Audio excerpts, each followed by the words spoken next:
रामकृष्ण हरी। आज आपल्या भागवत कथेचा 6वा दिवस आहे बघा। आणि आज गोपाळ कृष्ण परमात्माचे सगळे लग्न लागले नाही का, आणि रुक्मिणी संवर पण झालं, सत्यभामा पण। बरं बरं बरं।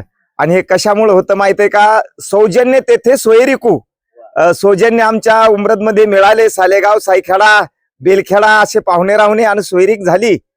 आणि मग वधूवराचे मिळणी आणि वऱ्हाडिया लुगडी लेणी। वधूवर जर असतील तर वऱ्हाडाला लुगडं लेणं मिळतं, आणि वधूवर जर नसतील तर मग। पण ऐका, आता पुस समजा संपायला थोडा वेळ राहिला, आता सगळ्याचे विचार चालू आहेत लग्नाचे। माता वित्त पिता श्रुतम बांधव कुलमिच्छती मितरे जना मिष्टान्न कन्या वरस्य रूप तथा। आई म्हणते विद्वान म्हणजे धनवानाला द्यायची, माता वित्तम।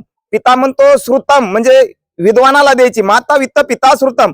बांधव कुलमिच्छती भाऊ कुळाचा विचार करतात, आणि गाववाले काय जेवायला मितरे जना मिष्टान्न नाही का बाबा।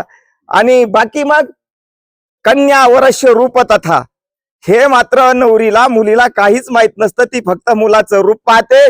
आणि आता कॉलेज तरी वेगळं व्हायले महाराज, जातानी मुलगी एकली चालली, येतानी किती जण यायलेत।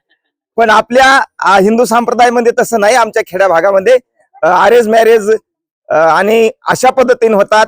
बाकी इतरत्र होतात, सिटीमध्ये कोर्ट मॅरेज होतात, लव्ह मॅरेज होतात, पण आपला अरेंज मॅरेज म्हणजे तुम्ही आम्ही बसून चालू आहे। म्हणून माऊलीने लिहिलं वधूवराचे मिळणी आणि वऱ्हाडिया लुगडी नेणी। रामकृष्ण हरी।